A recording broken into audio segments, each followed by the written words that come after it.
Thanks, Katie. That was just the right amount of irreverence. Those who don't know my history, I spent probably 30 years as a card-carrying atheist. And after I went to seminary, an old friend who knew me before and after said, we'll start calling you the irreverent reverend. So irreverence is my middle name. Thank you, Katie. So the topic today is fearless and searching inventory. And that's a direct borrowing from the 12-step traditions. And the reason we selected that is that we're coming up on the Jewish High Holy Days. A week from Tuesday is Yom Kippur, which is the Day of Atonement. Next Sunday, the 9th, we are having Reverend Lauren Zinn come and do an interspiritual day of forgiveness. There's a flyer in the bulletin. She is from the Jewish tradition and was ordained an interfaith minister. And what forgiveness is about is what the Course in Miracles tells us is our only function. Forgiveness is our only function. Imagine that. You're not supposed to do anything except forgive everybody for everything. Well, the basis of the Day of Atonement is to seek forgiveness for the errors of your ways during the past year. And those errors are supposedly directed at the ones that are between you and God, and doesn't really have any impact on the forgiveness between you and your brothers and sisters. Under the Jewish tradition, you're supposed to do that ahead of time. To get ready for Yom Kippur, you seek and grant forgiveness to all those who are in your life who you might have stepped on the toes of. So, in the week preparatory to our day of celebration next Sunday, we thought it might be worthwhile to explore the concept of seeking forgiveness and granting forgiveness to those that you spend your life with. I don't know about you, but I do know about me. And there isn't a day goes by that I don't need forgiveness from a whole bunch of people for things that I miscreate, things that I do that I wish I hadn't done. And the only way to address these things is to actually look at it. And that's what a searching and fearless inventory is. You really need to sit down and look at your life and all of your interactions and see whether or not there's room for improvement. And as I say, I don't know about you, but I know that there's a lot of improvement that I could be doing, because we end up acting reflexively. You know, it's just as though somebody pushes our button or hits us with a little rubber mallet on the knee and the foot flies up or the mouth flies open or the social sign flies up, or whatever it is that seems to happen in the moment of great exasperation. Perhaps it's just simply the decibel level increases. But we have to look at that. We really must examine our lives to see where it is that we can improve, because that's how one grows spiritually. And that's what we're talking about. That's the name of the organization. the Center for Spiritual Growth. Spiritual growth comes from examination. It comes from spiritual practice.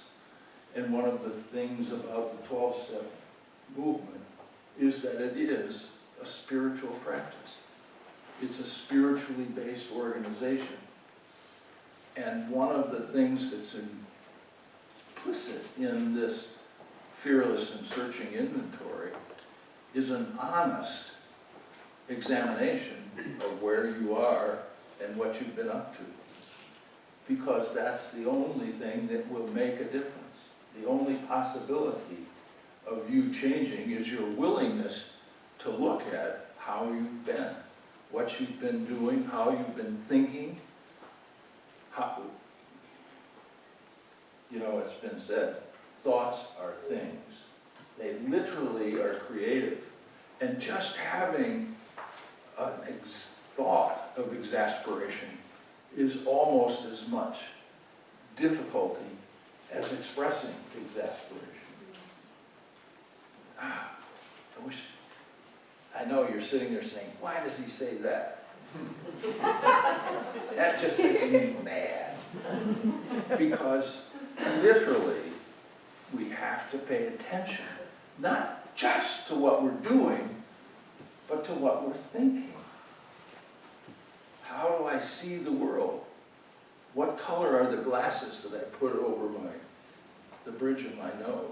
What am I looking through? What is the screen that drives how I see the world? That's what we talk about when we do our prayer part of the service, is seeing differently. How can I see differently when the lenses that I put on the bridge of my nose are brown, are ugly, are based on judgment, are based on a lack of forgiveness? So the only hope that we have of actually growing spiritually is to look, to examine, to say, look at myself, look at what I've done, look at how I've behaved. Is that the best I can do?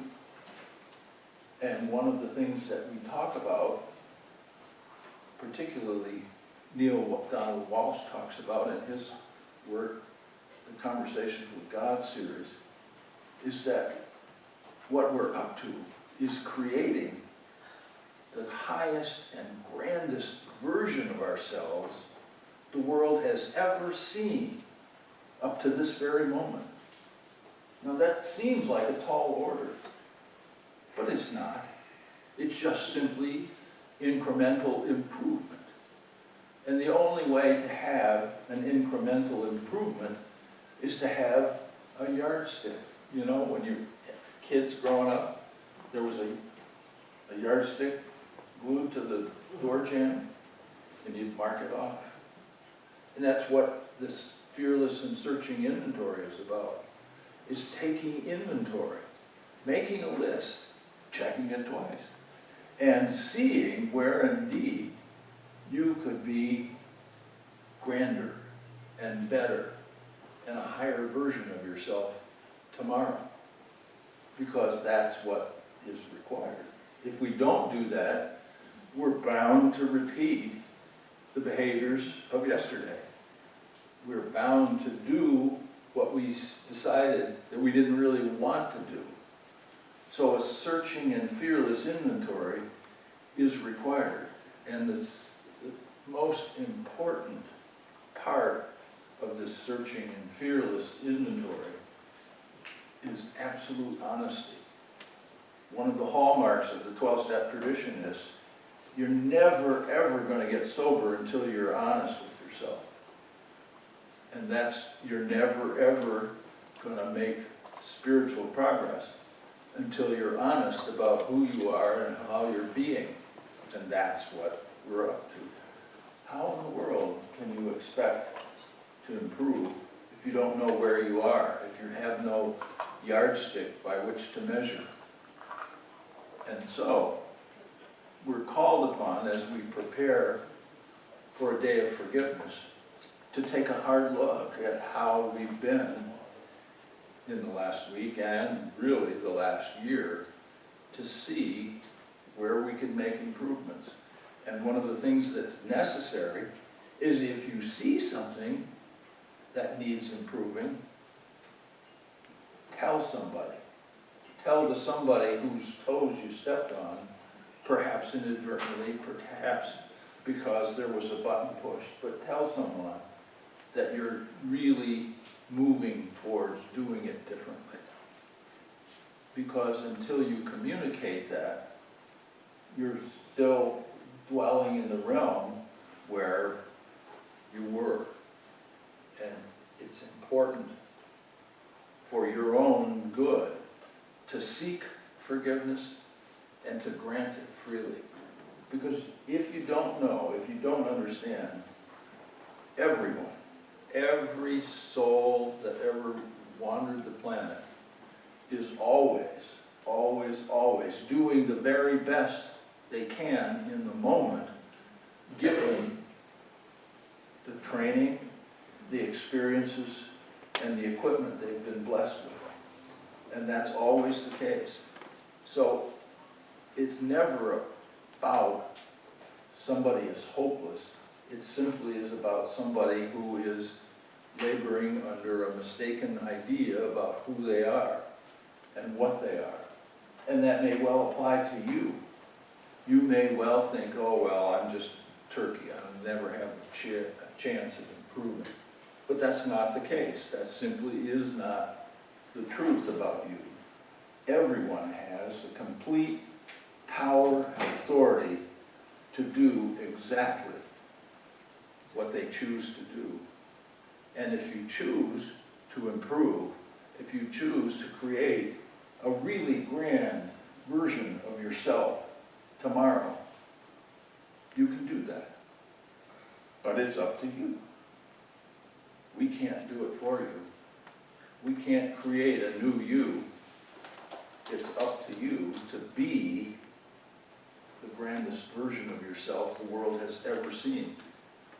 And the way to do that is to sit down and make a serious effort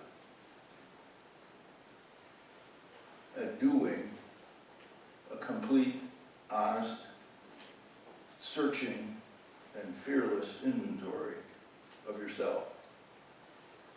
And when you're wrong, promptly admit it and ask for forgiveness and be free to forgive everyone else. Because literally, the Course says it over and over, the only function we have is forgiveness. We never, ever do forgiveness for the other. We do it for ourselves. So forgiveness freely granted is what you do for yourself, not for the other. So let's get ready for next Sunday. Spend 10 minutes, 2 hours, a week. I don't know how long it'll take you. But actually sit down and do a searching and fearless inventory. And let's grow some, shall we? So now it's open mic time. Brandon.